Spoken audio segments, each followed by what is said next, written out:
বলো নেইমার কি? একজন অভিনেতা। ও সিলেক্টেড। আর একটা জার্সি পরে তাড়াতাড়ি মাঠে নামা। ও ভবিষ্যতে ফুটবলের আল্লু অর্জুন হইব। কোচ স্যার, জার্সিতে আফা লেখা, ব্রাজিলের প্লেয়ার খালি এটা নিয়ে মজা করে, আফা মানে কি? এতে এ এফে আফা। আরে এটা তো আমিও জানি, কিন্তু এটার মানে কি?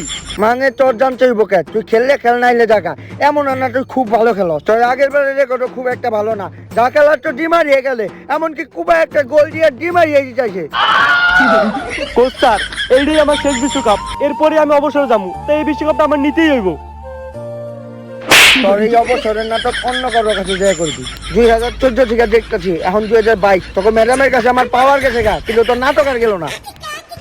ভাই তাহলে ম্যাডামের নাম্বারটা আমার দেন। বিশ্বকাপ তো তুমি নিতে পারবে না, ম্যাডামের নাম নিতে চাও, খেয়াল যাইয়া। কিন্তু স্যার, ব্রাজিলের প্লেয়ারদের খালি আমার আফা আফা কয়। আচ্ছা তুই মাঠে যা, ওইটার ব্যবস্থা আমি করতেছি। হ্যাঁ আপা।